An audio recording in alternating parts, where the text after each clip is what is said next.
natin uli yung verse niya sa 1 Corinthians chapter 10 verse 13. Sabi po, walang pang pagsubok na dumating sa inyo na hindi natin naranasan ng ibang tao. Tapat ang Diyos at hindi niya ipapahintulot na kayo'y subukin ng higit sa inyong makakaya.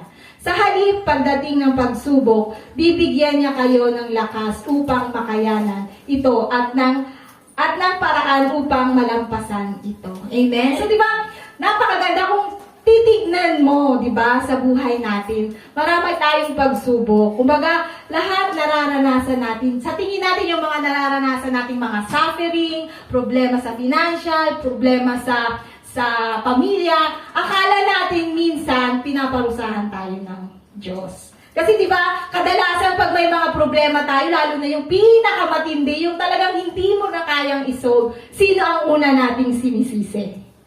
Di ba ang Diyos?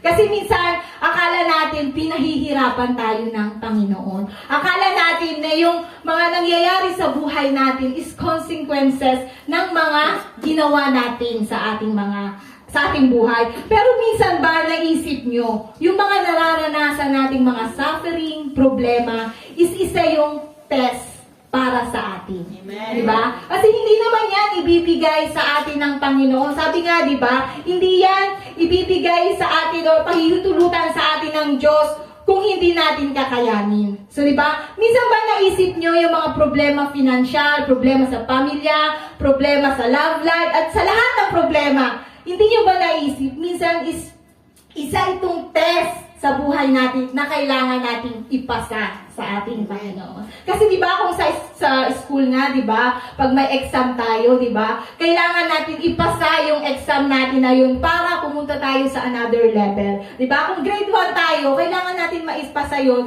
para maging grade 2 tayo. Kasi kung babagsak tayo, mananatili tayong repeater sa grade 1. So paulit-ulit nating mararanasan yung mga problema na yun. Si Tito, gustong ipakita sa atin ng Panginoon na meron tayong Diyos, na gustong ipakita sa atin ng Panginoon na magkaroon tayo ng tunay na pananampalataya sa Kanya. Kasi yun ang nawawala sa atin every time na nagkakaroon tayo ng problema. Kasi once na nagkaroon tayo ng problema, hindi naman ang Diyos ang tinatakbuhan natin minsan eh.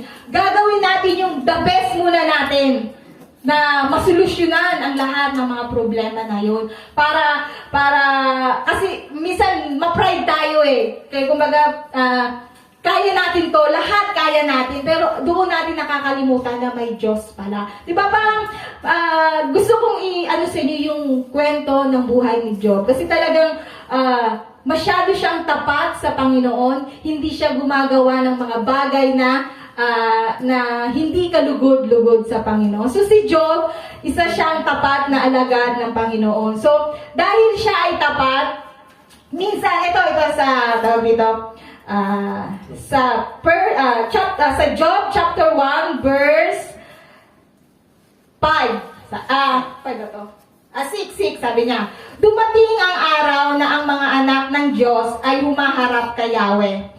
At naroon din si Satanas. Tinanong ni Yahweh si Satanas, ano bang pinagkakaabalahan mo ngayon? Nagpabalik-balik ako sa lahat ng sulok ng daigdig. Sagot ni Satanas, napansin mo ba ang lingkod kong si Job? Tanong ni Yahweh. Wala siyang katulad sa daigdig. Mabuti siyang tao, sumasamba sa akin, at umiiwas sa masamang gawain. Dugtong pa ni Yahweh. Sumagot si Satanas. Sabi niya, sasambahin pa kaya kayo ni Job kung wala siyang nakukuha mula sa inyo? Inaalagaan ninyo siya, ang kanyang pamilya, ang lahat ng ari-arian niya ay pinagpapala niyo. Ang lahat ng kanyang gawain at halos punuin ninyo ang kanyang kayamanan at buong lupain. Subukan ninyong alisin ang lahat-lahat sa buhay niya at hirap-hirapan niya kayong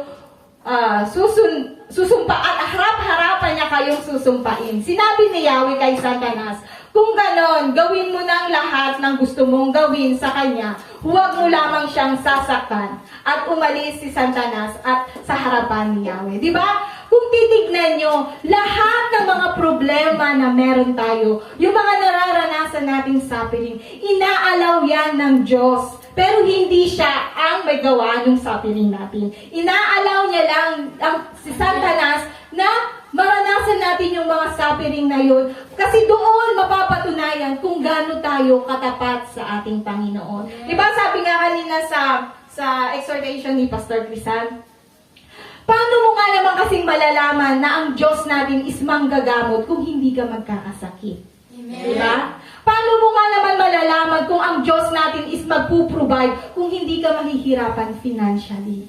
Diba? Kasi lahat ng ito, may paraan ang Diyos para matuto tayo at para makita natin kung gaano kalaki yung Diyos na pinaglilingkuran natin. Amen. Pero ang tanong, alam nyo ba na malaki ang Diyos nyo? Amen.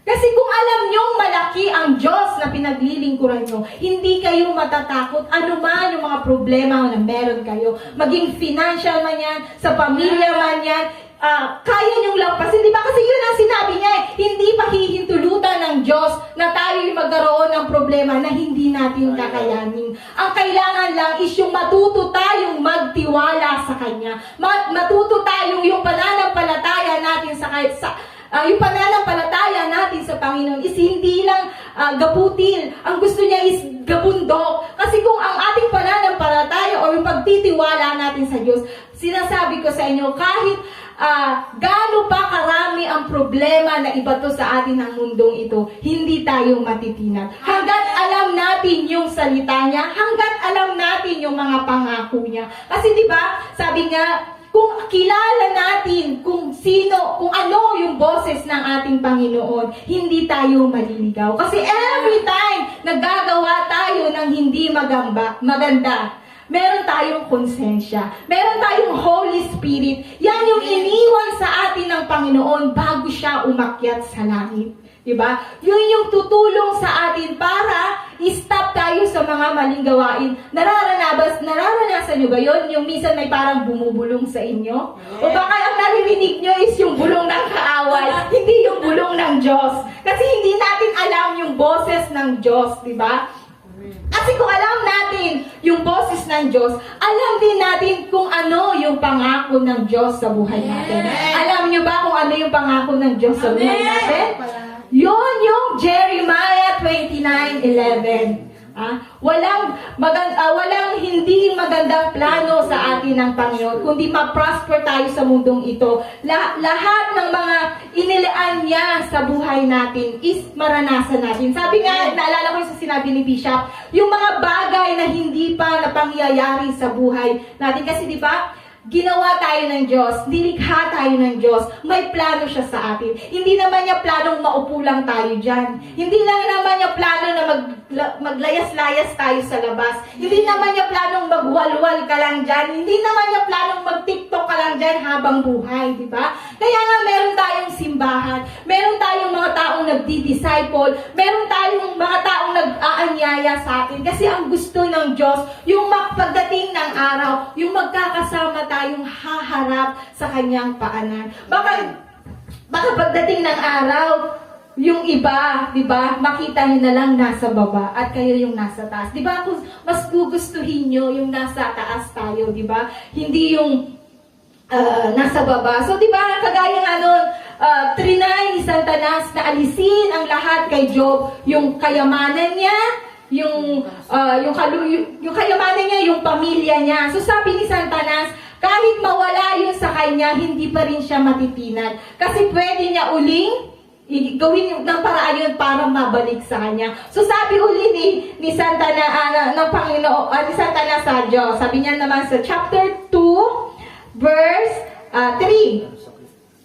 Sabi niya, chapter 2, verse 1. Sabi niya, muling humarap kay Yahweh ang mga anak ng Diyos at naroon din si Satanas. Tinanong ni Yahweh si Satanas, ang tagapagparating, saan ka nang galing? Sumagot si Satanas, nagpabalik-balik at naglibot ako sa buong daigdig. Napansin mo ba ang lingkod kong si Job? Tanong ni Yahweh. Wala siyang katulad sa daigdig, mabuti siyang tao.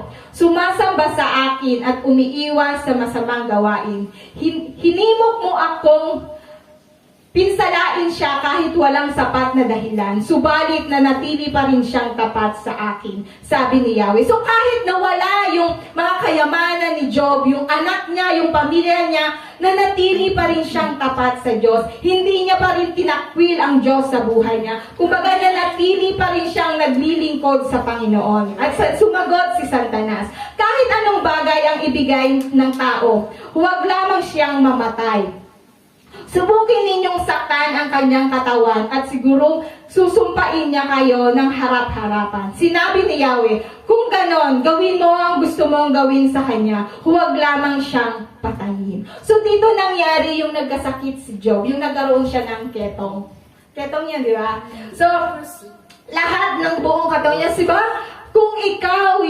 Kung tayo sa ating sarili, nangyari yun, nagkaroon tayo bigla ng isang sakit na malala na akala natin walang lunas. Di ba? Kung tayo bilang normal na tao, talagang magagalit tayo sa Panginoon. Susumpain natin siya, di ba? Kumbaga, ay itatakwil natin siya sa buhay natin. Pero si Job, nag-ano siya sa Panginoon, isinabi niya yung mga laman ng loob niya, isinalaysay niya sa Panginoon yung mga nararamdaman niya. Pero ang maganda dito, kahit nagsalaysay si Job ng mga nararamdaman niya sa Panginoon, hindi pa rin siya nagkasala sa Panginoon. Pero kasi tayo madalas, di ba? Nagsasalaysay nga tayo sa Panginoon, pero kadalasan may pagsisisi. Sinisisi nating madalas ang ating Panginoon. Kasi di ba, si Job, lahat ng bagay na wala sa kanya, di ba? Pero yung pananampalataya niya ang hindi natinag ng Satanas. Kasi dito natin makikita kung gaano katatag sa pananampalataya ang ating ang ating mga buhay. Di ba? Kasi sabi nga, ang goal kasi ni Satanas sa buhay natin is hindi tayo yung maging miserable. Hindi goal ni Satanas na makita lang na miserable ang buhay natin. Ang goal ni Satanas sa atin is yung sumpain natin ang ating Panginoon sa buhay natin. Ang goal ni Satanas sa buhay natin is yung wag nating kilalanin ang Diyos na kung sino ang Diyos sa buhay natin. Kaya gumagawa siya ng parang, di ba kung sabi nga kanino, palibot-libot siya sa mundong ito, naghahanap siya ng mga tao na pwede niyang sakupin. Kasi karamihan sa tao, di ba, mahihina. Lalong-lalo na yung mga taong walang pananampalataya. Amen? Madali silang mayaya kung saan-saan lang. So, makikita dito na kahit gaano yung nangyari sa buhay ni Job, nanatili siyang tapat sa ating Panginoon. Napakaganda nung title nung preaching natin ngayon is The Manual of Our Life. Kasi naalala ko minsan, doon pa sa dating church, bumili si Bishop ng isang bed. Pero wala yung manual. So, nahirapan kaming buuin yung bed na yon ni Bishop kasi nga walang manual. So, inano namin talagang doon mapag-iisip ka. Talagang iisipin mo kung paano sila magdudugtong-dugtong para mabuo siyang bed. So, di ba, sa buhay natin, kung wala ang Panginoon sa buhay natin, tayo yung kikilos at kikilos para madugtungan yung bawat pangangailangan natin, para masolusyonan yung pangangailangan natin. Pero ang nangyayari, lagi tayong nafi-fail. Kumbaga hindi nagiging katugunan. Ang katugunan na akala natin ay katugunan. Naintindihan niyo na? Yung akala natin na katugunan is hindi pala yun ang katugunan. Oh, di ba? Di ba? Di ba? So, ganun din sa buhay natin. So, kung wala ang Diyos sa buhay natin, kung wala yung salita niya sa buhay natin, talagang malilihis at malilihis tayo ng landas. Di ba? Kasi, kung ang Diyos is, hindi niya tayo mahal, hindi niya hahayaan na maranasan ang lahat ng pagsubok na ito. Kasi, minsan nga iniisip ko, hindi naman talaga siya suffering kung tutuusin. Isa talaga siyang test sa buhay natin na kailangan natin ipasa sa ating Panginoon. Para pagdating ng araw, makasama natin ang Panginoon. Kasi sabi niya nga dito sa yung sa last niya na ano niya sentence, sa halip pagdating ng pagsubok, bibigyan niya kayo ng lakas upang makayanan ito at ng paraan upang malampasan ito. Amen? Kasi dito, makikita mo dito na ang kamay ng Diyos is hindi maiksi. Dahil maraming gagamitin ang Diyos para masolusyonan ang mga problema mo. Kagaya ko na lang. Ang ganda nitong testimony ko. Kasi nung nangangailangan ang anak ko ng pang-medical niya sa papuntang OJT niya sa Japan, so nanghiram ako sa biyanan ko ng 20,000. Pang-medical na lang yon, isang medical. Buti na lang hindi siya nag-repeat, diba? Another 20,000 na naman. So praise the Lord. Diba? So dito, binigyan niya ako ng pagsubok na yun kung saan ako maghahagilap ng 20,000. Wala namang makakapagpahiram sa akin dito ng 20,000, di ba? So, ang binigay ng Diyos sa akin or in-extend niya yung kamay ng Diyos para ako itulungan is ang biyanan ko. Na which is, nag-aalangan pa ako talagang humiram. Kasi nga, hindi ko naman siya talaga totoo kasi biyanan. Dahil hindi naman kami kasal ng anak niya. So, half-half lang. Pero blessed ako kasi itinuring niya rin pala talaga akong manugang. So, yun. So talagang, yung, alam mo yung isang salita mo lang, napagbigyan ka agad. Diba? So, napakabuti ng Diyos. Hindi kanya pababayaan. At ang pinakamaganda pa, or yung the best pang ibinigay ng Diyos, kasi sabi ko, babayaran ko di ba? So, ngayon, pauwi na yung anak ko next week. So, nag-message yung biyanan ko. Sabi niya, wag mo nang bayaran yung 20,000. O, di ba? Nakalibre ako. Di ba? Ganon kabuti ang Panginoon. Kumbaga, may pang-pocket money na ako pag umuwi ako sa June. Sigurado na may 20,000 ako, di ba? So, ganon kabuti ang Panginoon. Ganon siya kumikilos. Kasi minsan, akala natin pinapabayaan tayo ng Diyos. Akala natin hindi siya gumagalaw sa buhay natin. Pero ang totoo, hinahayaan ka niya munang kumilos, hinahayaan ka na munang magtiwala sa Kanya. Kasi, di ba, sabi nga, ang Diyos is 45 minutes. Hindi siya nahuhuli. Hindi siya nalilate. At talagang, ako doon, talagang ranas ko yung mga ganung bagay. Yung tipong, akala mo is, walang-wala na, pero magugulat ka na lang, meron siyang gagamitin para ibigay yung pangangailangan mo. Di ba napakasarap sa buhay natin kung yung Diyos natin na pinaglilingkuran is nararanasan natin yung mga pagpapala na yun sa buhay natin, di ba? So, ako, totoo, marami akong mga problema, lalo na financial, dahil single mom nga ako, di ba? Totoo, kabilaan ng ating mga utang dyan para lang may pang-enroll, may pang-paon, may pang-allowance nila. So, hindi ko naman kinahihiya yun kasi dahil doon, nagiging matatag ako. Dahil doon, mas nagtitiwala ako sa Diyos. Dahil doon, mas nakita ko, God will provide sa buhay ko. Amen? Kasi kung lahat ng mga nararanasan natin is hindi natin nararanasan, paano pa tayo magtitiwala sa Panginoon? Diba? Di magtitiwala na lang tayo sa sarili natin. Kung lahat ng pangangailangan natin is nasusolusyonan natin. So, hindi na tayo tatawag sa Panginoon. So, yung inilalagay sa message na ito is yung totoong dapat tayong magkaroon ng pagtitiwala sa Panginoon. Kasi yun yung madalas na nawawala sa buhay natin. Dahil mas nagtitiwala tayo sa ating sariling kakayanan. Amen? Kasi sabi nga, di ba, sa Psalms 23, love na love ko yung verse na ito, yung, The Lord is my shepherd. Di ba? Kumbaga, kung alam natin na ang Diyos ang ating pastol, di ba? Mararanasan natin yung mga bagay na hindi natin inaasahan. Ang sabi niya pa dun sa verse 4 yata yun, na even though we walk through the valley of shadow of death, we will fear no evil because you are with us. Diba? Kumbaga, lahat ng mga problemang nararanasan natin, kung alam natin na kasama natin ang Diyos, bakit tayo matatakot? Diba? May katayin na, dumaan man ako sa ako, di ako masusunod. Diba? So, napakasarap sa pakaramdam kung alam natin na ang Diyos ang kasama natin. So, bakit maraming mga taong ang ayaw kasama ang Diyos? Bakit maraming mga taong ayaw makinig ng salita ng Diyos? Diba? Bakit maraming tao na na hindi totoo yung mga pangako ng Diyos dahil wala silang pagtitiwala sa Diyos. Amen? Kaya, kung nais natin malaman or nais nating mas maging matatag sa pananampalataya sa Panginoon, isa lang yung ating kailangan, yung ating manual.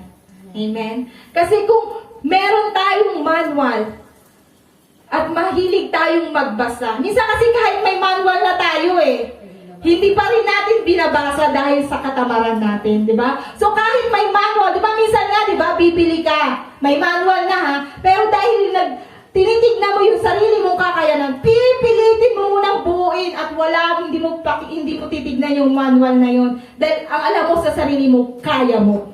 Di ba? Pero anong nangyayari, di ba? Minsan nasusugatan ka, minsan mali yung naikakabit mo. So kahit kailan, ano man mangyari, dapat tayong tumingin sa manual ng ating buhay. At huwag nating kalimutan na ang Diyos is laging naandyan. Ang Diyos is, tawag dito, inaantay lang na tayo ay lumapit sa Kanya. Kasi yun ang kulang sa tao ang lumapit sa ating Panginoon. Minsan alam natin na may Diyos, pero hindi natin alam kung paano hanapin ang Diyos sa buhay natin. Alam natin yung mga salita niya, pero minsan hindi natin alam kung paano ito isagawa sa buhay natin. So dapat maging maging aware sa buhay natin na kung gusto nating manatiling maayos or gusto nating maranasan yung mga pagpapalang inilaan niya sa atin. Napakaganda kaya ng mga plano ng Diyos sa buhay natin. Hindi naman aksidente na napunta kayo rito. Hindi naman aksidente na nakikinig kayo ng salita ng Diyos. Maaaring merong gustong sabihin ang Diyos sa buhay nyo. Maaaring gusto ng Diyos na ito na yung maging simula nyo na mas kilalanin pa siya in the deeper level ng buhay natin. Kasi di ba, kilala natin ang Diyos. Kilala natin na siya ang lumikha ng lahat. Pero yung the deeper level sa ating Panginoon, alam ba natin? Di ba hindi? Doon tayo sumisempla, di ba? Kasi ako minsan, kahit naman ako minsan kasi nananatili pa rin tayong tao. May mga kahinaan pa rin tayo. Dumadating pa rin sa buhay natin ang katamaran. Di ba? Dumadating pa rin sa buhay natin na tinatamad tayong nagawin yung mga bagay na nais ng Diyos. Pero once na hiningi natin sa Panginoon na sa bawat nararamdaman nating kahinaan, bigyan niya tayo ng lakas na mapagtagumpayan yung mga problema na yun. Kasi minsan, pag nararanasan natin yung mga problema na yun, imbis na humingi tayo sa Diyos ng kalakasan, ng katalinuhan para ma-solve yung mga problema na yun, yung sarili nating way, yung ating ginagawa. At lagi nating hinuhuli sa listahan ang Diyos. Dapat gawin natin palaging top priority ang ating Panginoon. Dahil kung siya yung magiging top priority, sigurado ako, sunod-sunod yung biyayang mararanasan natin. At kagaya ni Job, di ba, sa kabila ng mga hinanaing niya sa Panginoon, hindi siya nagkasala. Pero sa lahat ng naging problema niya, yung mga kaibigan niya, merong hindi naniwala sa kanya. Pero yung pinakalas, may isang bata doon na ang pangalan niya is Elihu. Elihu ba yun? Elihu. Ang pangalan niya is Elihu. Yun yung bata na yun na nagmulat kay Job kung gaano kabuti ng Panginoon sa buhay natin. So, nung ibinabalik ni Job yung pananaw niya uli sa Panginoon, humingi siya ng tawad sa lahat ng mga reklamo niyang ibinigay sa Panginoon. At ano yung ginawa ng Diyos pagkatapos niyang humingi ng tawad? Ito yung pinakamaganda sa atin. Once na nalaman natin or once na inaccept natin sa sarili natin na tayo ay nagkasala, na tayo ay hindi naging mabuti sa mata ng Diyos at hiningi natin ito ng kapatawaran. Diba? Sabi nga sa salita niya, if we confess our sin to God, He is faithful and just to forgive us. So wag natin hayaan na sa isang araw na nakakagawa tayo ng kasalanan is humingi tayo ng kapatawaran sa Panginoon. That's once na humingi ng kapatawaran si Job sa ating Panginoon, lahat nung nawala sa kanya ay ibinalik niya 1,000 folds. Amen? Gumaling siya sa kanyang sakit na ketongin, nagkaroon siyang muli ng 10 anak, at lahat ng kabuhayan na nawala sa kanya noon is ipinalik ng Panginoon. So, kung tayo'y mananatiling tapat sa Panginoon, ano man yung mga nasira sa atin sa nakaraang panahon, nasira man kayo ng asawa mo, kung gusto mo pa ang asawa mo, ire-restore at ire-restore yan ng Panginoon. Magtiwala ka lang. At syempre, hindi lang naman basta magtiwala, kailangan ka din lumakad sa tama. Diba? Kung yung mga naghiwalay na dito ng asawa, pero nag-aasam pa kayo na magkabalikan, may pag-asa pa kung ibibigay natin sa Panginoon, di ba? Yung mga walang asawa, meron pa rin kayong pag-asa, ibigay natin sa Panginoon at hingin natin yung taong karapat dapat para sa atin, yung kawangis ng ating Panginoon. Amen? So, sa umagang ito, huwag nating hayaan na tuluyang mawala sa atin yung pananampalataya, yung faith natin sa Panginoon. Huwag nating hayaan na mawala iyon sa buhay natin. Kasi 'di ba, sabi nga, kahit gatiti or kabutil yung ating pananampalataya na meron tayo, mararanasan natin yung pagpapala na atin ng Panginoon.